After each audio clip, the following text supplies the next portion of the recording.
Hello students, today we'll be discussing our chapter that is Animal Kingdom, and yesterday we talked about some basic terminology in this chapter, and today we'll be discussing the basis of classification. आज हम basis of classification क्या है उसके बारे में हम study करेंगे। इनमें से एक दो चीजें हम कल भी देख चुके हैं, जैसे कि अरेंजमेंट ऑफ सेल की ऑर्गेनिजम्स में सेल का अरेंजमेंट क्या है, सेलुलर लेवल पे है, टिश्यू लेवल पे है, ऑर्गन लेवल पे है या फिर ऑर्गन सिस्टम लेवल पे है। तो इसके बारे में हम कल बात कर चुके हैं।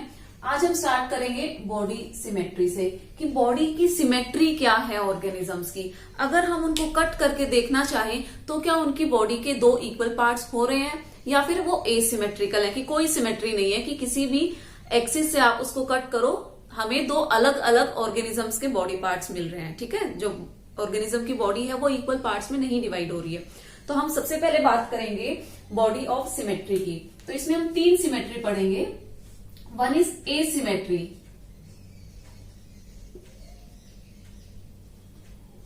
कि कोई सिमेट्री है ही नहीं, कि आप ऑर्गेनिज्म को कैसे भी कट कर लो, कोई भी एक्सिस से, वर्टिकल, हॉरिजेंटल, सेंट्रल, कोई भी एक्सिस से आप कट कर लो, दो इक्वल हाफ नहीं मिलेंगे। दूसरा है radial, and third will be bilateral symmetry.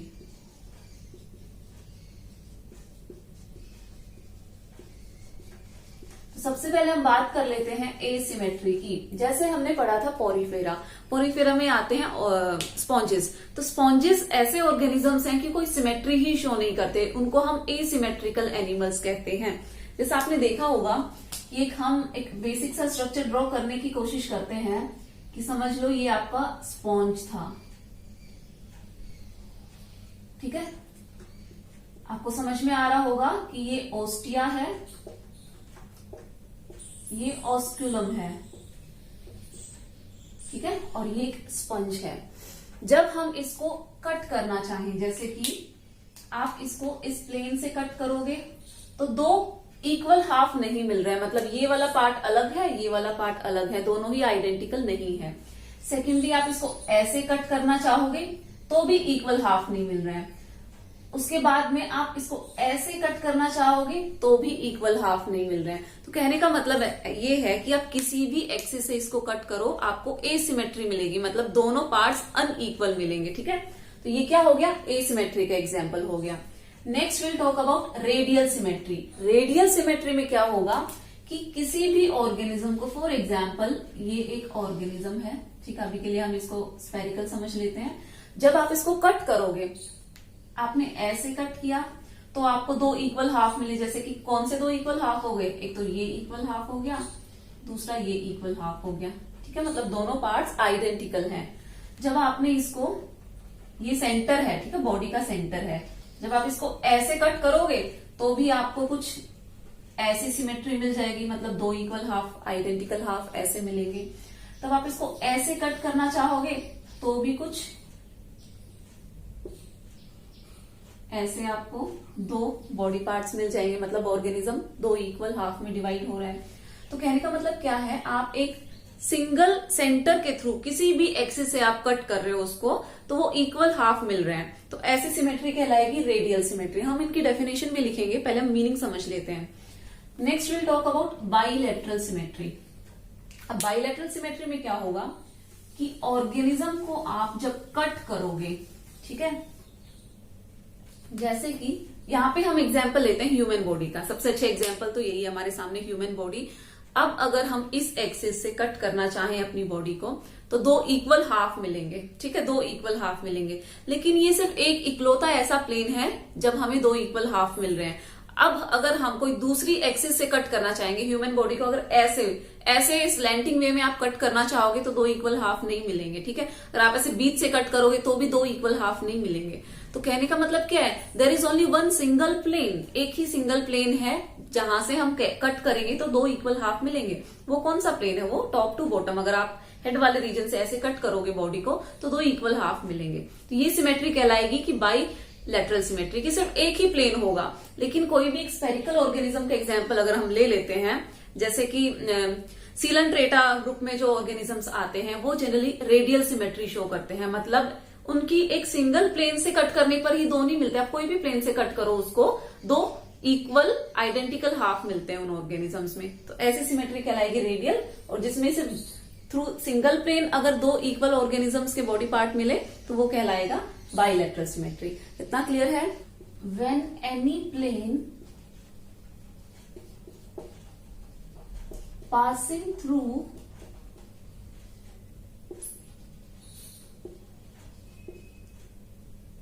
the center of body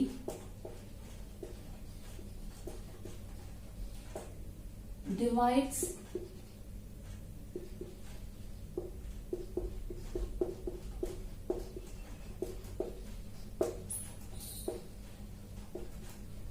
ठीक है। ये क्या कह रहा है कि when any plane passing through the center of body, एक बॉडी के सेंटर से कोई भी प्लेन आप पास कर लो तो it will divide into two equal half. ऐसी कंडीशन होगी तो क्या होगा, ये रेडियल सिमेट्री कहलाएगी। और इसका एग्जाम्पल हम क्या लिखेंगे, इसका एग्जाम्पल होगा सीलंट्रेट, सीलंट्रेटा ग्रुप एंड इकिनोडर्मेटा ग्रुप। जो स्टारफिश आती है जिसमें, ठीक है, जो स्टारफिश है वो भी रेडियल सिमेट्री शो करती है। अब इसके बाद में हम आते हैं बाइलेटरल सिमेट्री पे।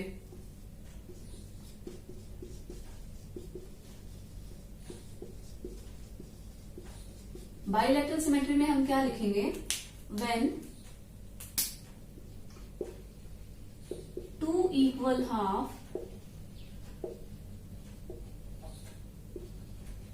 are obtained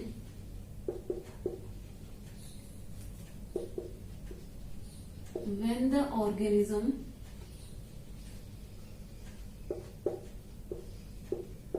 is cut through a single plane। मतलब एक सिंगल प्लेन से कट करने पर ही दो इक्वल हाफ मिल रहे हैं, ठीक है। ऐसी कंडीशन क्या कहना है, क्या कहलाएगी, बाइलेटरल सिमेट्री, ठीक है। तो बाइलेटरल सिमेट्री में आपको क्या याद रखना है कि देखो रेडियल एंड बाइलेटरल दोनों में ही इक्वल हाफ मिल रहे हैं, लेकिन उनका जो प्लेन है वो डिफरेंट है। बाइलेटरल में एक सिंगल प्लेन है ना, सेंटर के थ्रू एक सिंगल प्लेन से जब पास करेगा तो ही दो इक्वल हाफ में डिवाइड होगी बॉडी। लेकिन रेडियल सिमेट्री में क्या है, कोई भी प्लेन से आप कट कर लो through the centre of body, दो इक्वल हाफ में ही डिवाइड होगा। तो इतना क्लियर है। अब बाइलेटरल सिमेट्री का एग्जाम्पल हम देखेंगे कि इसमें कौन कौन से ऑर्गेनिजम्स आते हैं। अब हम बात करते हैं सीलंट्रेटा की, हमने बात कर ली। इसके बाद से जितने भी ऑर्गेनिजम्स हैं, दैट इज प्लेटीहेल्मिन्थिस,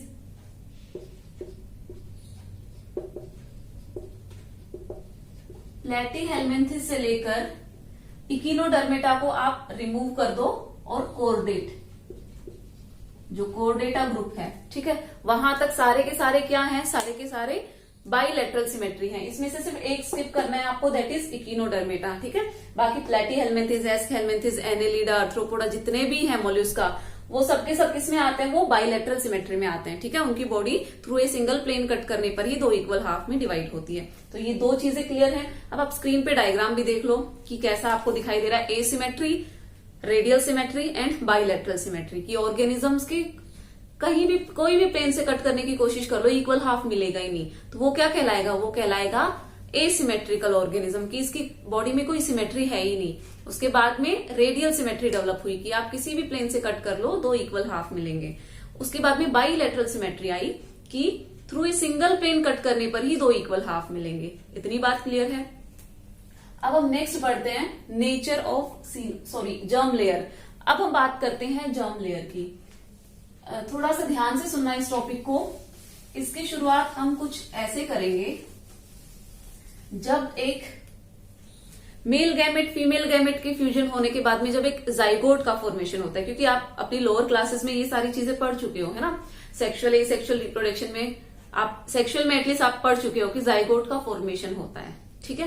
तो अब जाइगोट का फॉर्मेशन ये हो गया, समझ लो ये जाइगोट है, ठीक है। अब इसमें एक डिवीजन चलेगा, मतलब क्लीवेज होगा, ठीक है। ये ब्रेक करेगा डिफरेंट ब्लास्टोमियर के अंदर, तो कुछ ऐसा स्ट्रक्चर बना लेगा,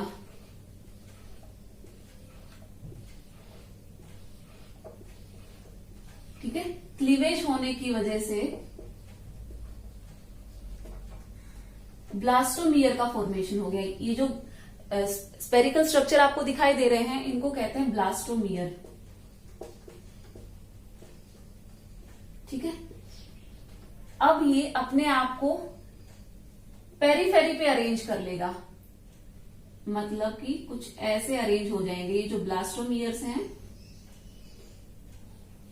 एक स्टेज बनेगी मोर्यूला, और मोर्यूला के बाद में कुछ ऐसा स्ट्रक्चर बन जाएगा। ठीक है, इसको आप समझो, बीच में ये जो स्पेस आ गया है ये कहलाएगा ब्लास्टोसील। ठीक है, और ये क्या है, अब जो अरेंज हो गए हैं सेल बाहर की तरफ एक सिंगल लेयर में अरेंज हो गए हैं, ये ब्लास्टोमियर ही है। ठीक है, ये ब्लास्टोमियर ऐसे अरेंज हो गए हैं, और ये पूरा जो स्ट्रक्चर है ये कहलाएगा ब्लास्टुला। ठीक है, इतनी बात क्लियर है। थोड़ा सा ये सीक्वेंस आपको समझने की जरूरत है, क्योंकि उसके बाद में आप लाइफ टाइम तक at least germ layer and nature of coelom को कभी नहीं भूलोगे कि ये डेवलप कैसे होती है, या मैं आपको मैकेनिज्म समझा रही हूँ कि ये डेवलप कैसे होती है। ठीक है, तो ये सेल्स कुछ ऐसे अरेंज हो गए, ये वही वाले सेल हैं जो जाइगोट वाला, एक सिंगल जाइगोट जो बना था ना, अब वही डिवाइड हो रहा है बार बार, और डिवाइड होके कुछ ऐसा स्ट्रक्चर बन गया है। अब आप इसको कैसे इमेजिन कर सकते हो, एक स्पेरिकल स्ट्रक्चर है, फुटबॉल लाइक स्ट्रक्चर इमेजिन कर लो, है ना, और ये सेल से बना हुआ है, बीच में एकदम होलो स्पेस है, बीच में एकदम खाली है, और जिसकी जो आउटर जो लेयर है ये एक सिंगल लेयर सेल लगे हुए हैं। ठीक है, अब आप ऐसे कोशिश करो कि एक तरफ से आप ऐसे पंच करने की कोशिश करो। ठीक है, तो अगर यहां से हम इसको पंच करेंगे, मतलब प्रेशर अप्लाई करेंगे, तो ये सेल्स अंदर की तरफ पिचक जाएंगे, थोड़ा सा ऊपर उठेगा, या फिर आप बैलून को इमेजिन कर लो, एक बैलून है, ठीक है, उसमें हवा भरी हुई है, लेकिन जब आप एक डायरेक्शन में प्रेशर अप्लाई करते हो तो वो थोड़ा सा पिचक जाता है ना, एक ग्रूव फॉर्म हो जाता है, मतलब एक डिप्रेशन फॉर्म हो जाता है। तो कुछ ऐसा ही आप इसको इमेजिन करो, जो नेक्स्ट स्ट्रक्चर होगा वो कुछ ऐसा होगा।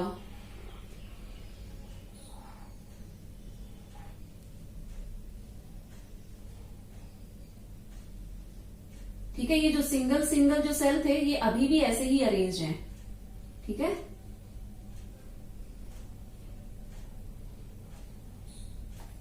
ठीक है, लेकिन ये थोड़ा सा जो डिप्रेशन दिखाई दे रहा है ना, एक डिप्रेशन फॉर्म होने लग गया है। अब जब ये डिप्रेशन थोड़ा और आगे बढ़ेगा तो एक ऐसा स्ट्रक्चर बन जाएगा। ठीक है, समझ लो, इसको थोड़ा सा और प्रेशर अप्लाई किया तो ये इसके साथ में जाने लग गया, जो एक लेयर है दूसरी लेयर उसकी तरफ जा रही है, देखो अंदर की तरफ मूव कर रही है। ठीक है, तो यहाँ पे जो सेल्स थे ये डिफरेंट टाइप ऑफ सेल हो जाते हैं, अपना फेट चेंज कर लेते हैं, इनको हम दूसरे कलर से ड्रॉ कर देते हैं, इसको आप रेड कलर से इमेजिन कर लेना। ठीक है, तो ये जो सेल हैं ये दूसरे सेल बन गए हैं, अंदर की जो लेयर है। ठीक है, और ये जो पहली वाली जो लेयर थी ये वही वाले सेल हैं।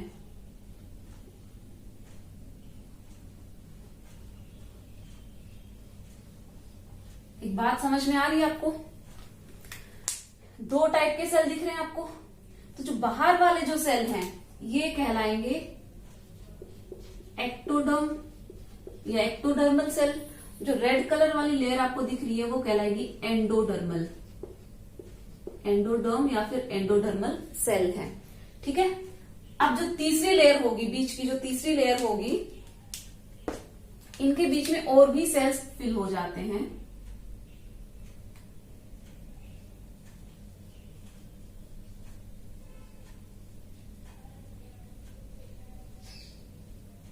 ठीक है, ये जो तीसरी लेयर है ये है मीजोडर्म। तो ये जर्म लेयर की हम बात कर रहे हैं, जिन जर्म लेयर्स की हम बात कर रहे हैं ये तीन टाइप की जर्म लेयर्स होती हैं। ठीक है, एक्टोडर्म, एंडोडर्म एंड मीजोडर्म।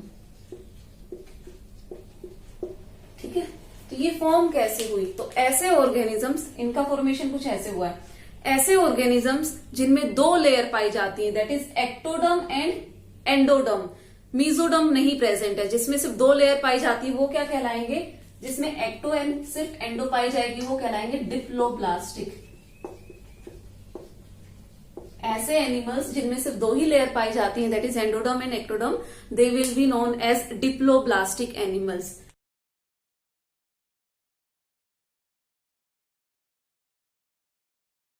अब ऐसे ऑर्गेनिजम्स जिनमें ये तीनों लेयर पाई जाती हैं, एक्टोडर्म, एंडोडर्म एंड मेसोडर्म, वो कहलाएंगे ट्रिप्लोब्लास्टिक।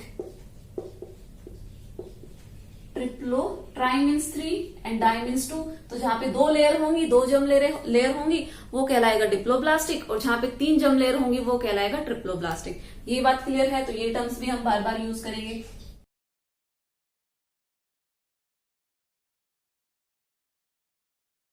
ठीक है, डिफाइन करने के लिए कि कैसा ऑर्गेनिज्म है, डिप्लोब्लास्टिक है या फिर ट्रिप्लोब्लास्टिक है। तो आपको समझना है जहां पे भी डिप्लोब्लास्टिक एंड ट्रिप्लोब्लास्टिक टर्म आएगा, मतलब we are talking about the germ layers, कि कितनी जर्म लेयर्स हैं इनके बारे में। और जर्म लेयर्स क्या कौन कौन सी है? Ectoderm, endoderm and mesoderm. इतनी बात क्लियर है? अब हम बात करते हैं सीलम की। ऐसा ही आप इसको इमेजिन करके रखो, ये जो सेम स्ट्रक्चर है।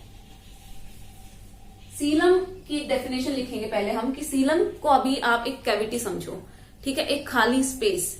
सीलम क्या है? Coelom is nothing but a cavity, एक कैविटी है, लेकिन एक खास तरीके की कैविटी है। उसकी खास बात क्या है कि that cavity it is lined by mesoderm on either side, दोनों तरफ से वो मेसोडर्म से लाइंड होगी। अब ये बनेगी कैसे? ठीक है, ये कैविटी बनेगी कैसे, फॉर्म कैसे होगी? एक बात और देखो बच्चों, ये जो डिप्रेशन फॉर्म हुआ है ना, इसको हम बोलते हैं ब्लास्टोपोर। ठीक है, इसको कहते हैं ब्लास्टोपोर। ये जो ग्रूव लाइक स्ट्रक्चर बन गया, जो डिप्रेशन बन गया है, ठीक है। अब यहां पे आपको किसी भी तरीके की कोई भी कैविटी नहीं दिखाई दे रही है। क्या कोई भी कैविटी दिखाई दे रही है? और ये जो कैविटी है ना, ये वाली एक्चुअल में ये कैविटी नहीं है, ये तो प्रिमिटिव गट है। मतलब जो हमारा जो जीआईटी है, ठीक है, गैस्ट्रो इंटेस्टाइनल ट्रैक्ट, उसका फॉर्मेशन होगा इससे, ठीक है। और आपकी सीलम क्या है? सीलम को आप ऐसे समझो कि आपका जो बॉडी वॉल है, ये क्या है? आपकी बॉडी वॉल। एंड ये क्या है?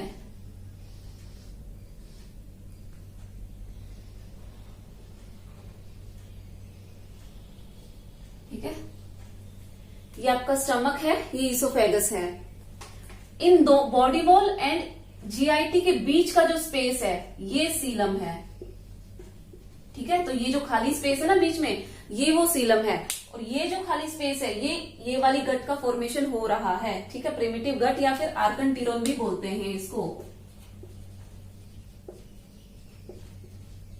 ये अभी आपके काम का नहीं है, सिलेबस में नहीं मेंशन्ड है, लेकिन ये समझने के लिए, ये प्रोसेस समझने के लिए आपको ये सारे टर्म्स का पता होना चाहिए एटलीस्ट, कि कब क्या फॉर्मेशन हो रहा है। तो अभी इतनी चीजें क्लियर है कि 3 जर्म लेयर बन गई हैं। ठीक है, और ये जो ग्रूव जो बन रहा था, जो अंदर की तरफ पास हो रहा है, जो फैल रहा है ग्रूव, ये एक प्रिमिटिव गट का फॉर्मेशन कर रहा है, मतलब जीआईटी यहाँ पे बनेगी। लेकिन हमने बात क्या की, ये सीलम क्या है? Coelom it is the cavity between body wall and GIT. जो आपकी ये जो जीआईटी है, जीआईटी और बॉडी वॉल के बीच का स्पेस है ना, कैविटी। आप ऐसे इमेजिन करो कि, चलो खुद को इमेजिन करते हैं कि हमारा body shape cylindrical in shape है।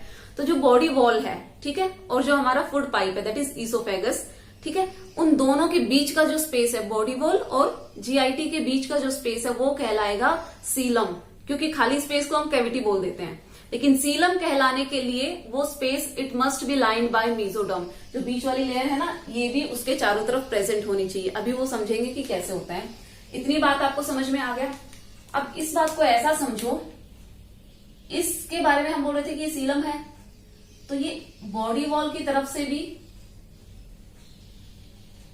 एंड जीआईटी की तरफ से भी, दोनों तरफ से अगर it is lined by mesoderm, कि इसके चारों तरफ मेसोडर्मल सेल अगर प्रेजेंट हैं,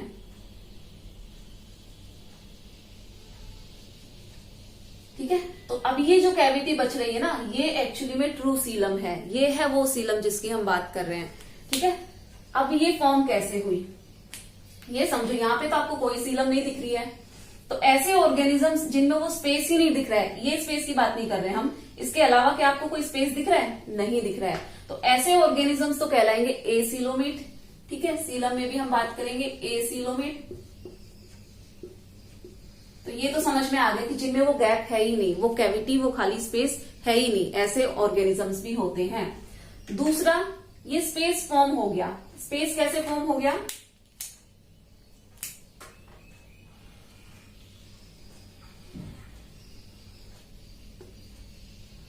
ऐसे आप इसको इमेजिन करो।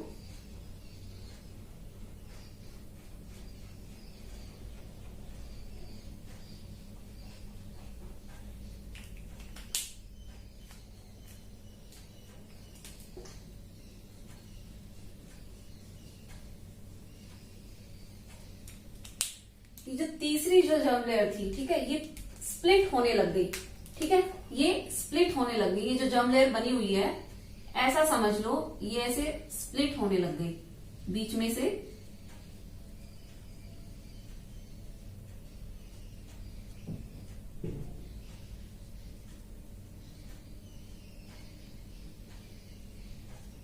अब बीच का जो स्पेस दिख रहा है आपको, ये जो व्हाइट सा जो स्पेस दिख रहा है, ये कहलाएगा सीलम। ये सीलम का डेवलपमेंट हो गया है। लेकिन यहाँ पे कोई भी सीलम नहीं थी, क्योंकि पूरी जगह के पे क्या फिल था, मेसोडर्म फिल हो गया था।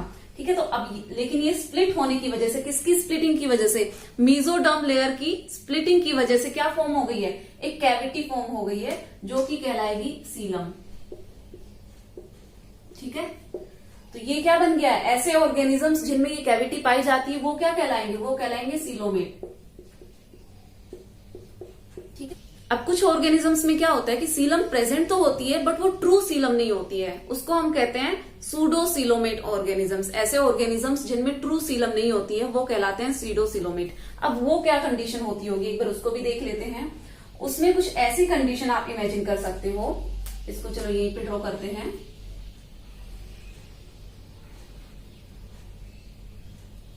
ठीक है, यहाँ पे तो आपका एक्टोडर्म प्रेजेंट है। ठीक है, और एंडोडर्म भी प्रेजेंट है। लेकिन जो मेसोडर्म है, ऐसा समझ लो कि एक ही तरफ प्रेजेंट है ना, एक सिंगल तरफ प्रेजेंट है। यहाँ पे तो देखो, इस तरफ भी है, इस तरफ भी है, लेकिन यहाँ पे सिर्फ एक ही तरफ है, या तो इस तरफ है या फिर इस तरफ है, दोनों तरफ नहीं प्रेजेंट है।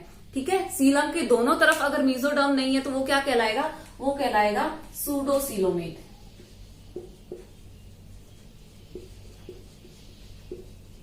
तो ये तीन कैटेगरी हमने देख ली, सीलोमेट, एसीलोमेट एंड सूडोसीलोमेट।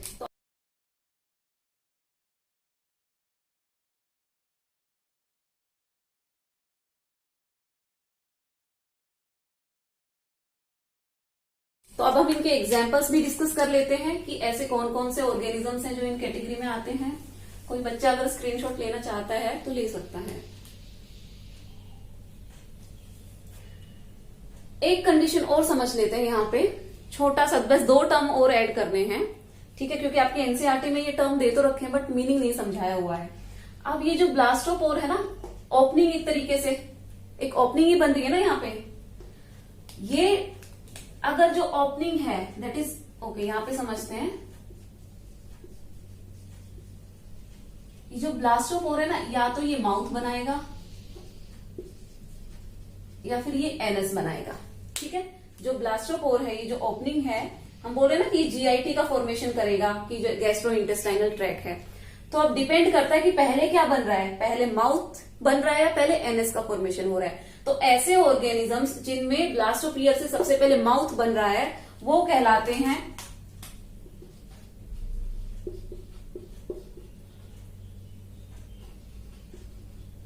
प्रोटोस्ट्रोम।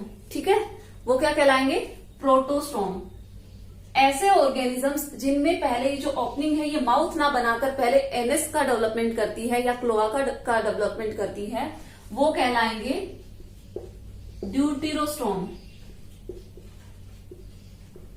ठीक है, अब अप टू मोलस्का, ठीक है, जितने भी ऑर्गेनिजम्स आते हैं अप टू मोलस्का, वो सारे के सारे क्या कहलाएंगे, प्रोटोस्टोम, क्योंकि उनमें पहले माउथ का फॉर्मेशन हो रहा है। ठीक है, माउथ की ओपनिंग का फॉर्मेशन हो रहा है। लेकिन इकिनोडर्मेटा से लेकर हेमिकोडेटा एंड कोडेटा, ठीक है, वो सारे क्या कहलाएंगे, ड्यूटेरोस्टोम, क्योंकि उनमें पहले एनएस का फॉर्मेशन हो रहा है। ठीक है, तो हम जितने ह्यूमन बींग्स हैं, हम भी क्या है, हम भी ड्यूटेरोस्टोम है। एंड इकिनोडर्मेटा भी, इन्वर्टिब्रेट्स का सिर्फ एक ही ग्रुप है, दैट इज इकिनोडर्मेटा, जो कि ड्यूटेरोस्टोम है। ठीक है, तो इसको याद रखना, यहां से क्वेश्चन बहुत बनता है। इतनी बात क्लियर है। अब हम एग्जाम्पल्स देख लेते हैं।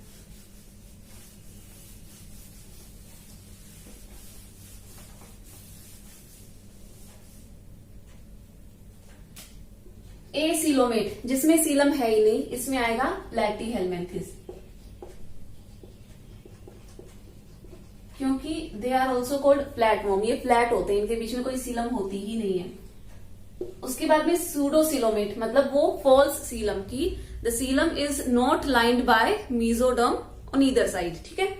वो क्या कहलाएगा, सीडोसीलोमेट में आएंगे एस्कहेलमिन्थिस,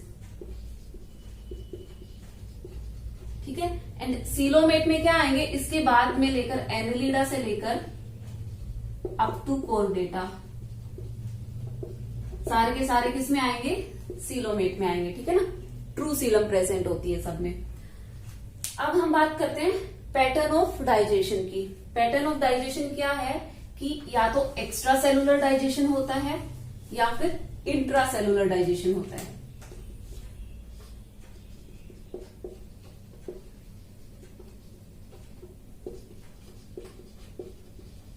इंट्रा सेलुलर, इंट्रा मतलब अंदर, एक्स्ट्रा मतलब बाहर, किसके, सेल के, ठीक है। तो सेल के बाहर होने वाला डाइजेशन कहलाता है एक्स्ट्रा सेलुलर एंड सेल के अंदर होने वाला डाइजेशन कहलाता है इंट्रा सेलुलर। थोड़ा सा डिटेल में समझें तो हम बात करते हैं पोरीफेरा की। पोरीफेरा कैसे बना है, जस्ट एग्रीगेशन ऑफ सेल्स, बहुत सारे सेल्स एक साथ आ गए हैं, एग्रीगेट हो गए हैं और उनका सेलुलर लेवल ऑफ ऑर्गेनाइजेशन है। अब हर एक इंडिविजुअल, देखो जब वो अपना न्यूट्रिशन, अपना फूड पार्टिकल वाटर के थ्रू लेते हैं, जब भी वाटर आता है वो फूड कैप्चर कर लेते हैं, ठीक है। तो हर एक सेल अपना फूड खुद लेता है, ठीक है, और उसका डाइजेशन भी इंडिविजुअल सेल खुद करता है, तो वो कहलाएगा intra cellular type of digestion.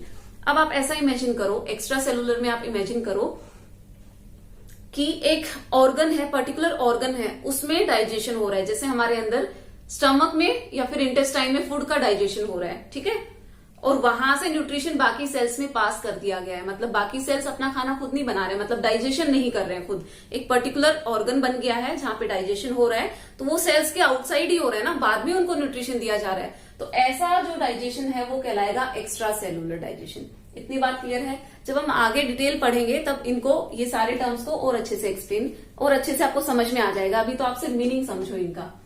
Next हम बात करेंगे सर्कुलेटरी सिस्टम। अब ये भी दो टाइप का हो सकता है, one is open and one is closed. अब ओपन एंड क्लोज्ड को समझने के लिए आप एक एग्जांपल समझो कि गार्डन में आपको पानी देना है, ठीक है, बहुत सारे पौधे लगे हुए हैं गार्डन में, वहां पे आपको पानी देना है। आपने सीधा टैप ऑन कर दिया, किसी एक कोने पे टैप लगा हुआ है, आपने सीधा टैप ऑन कर दिया, अब पानी खुद पूरे गार्डन में जा रहा है, धीरे धीरे बहता हुआ जाएगा, ठीक है।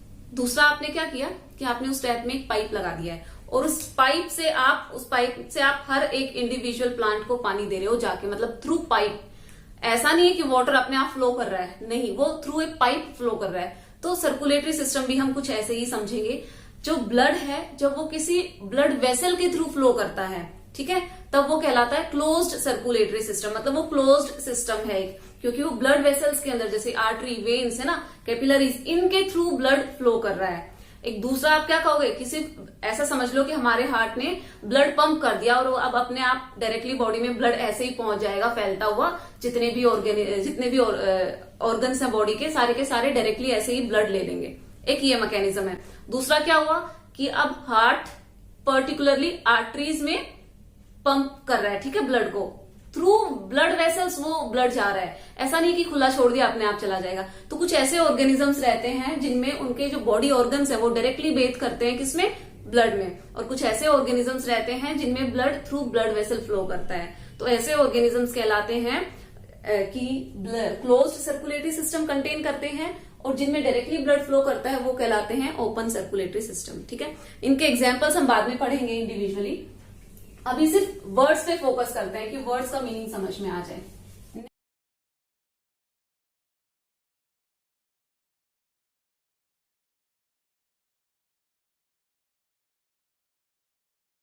अभी हम इस वीडियो को यहीं पे स्टॉप करते हैं क्योंकि वीडियो थोड़ा लंबा हो रहा है। तो सिर्फ दो टॉपिक आपके बच गए हैं, one is segmentation and one is notochord. ये दोनों टर्म्स हम अगली क्लास में पढ़ेंगे और उसके साथ साथ हम पोरीफेरा को भी स्टडी करेंगे। Okay, thank you so much.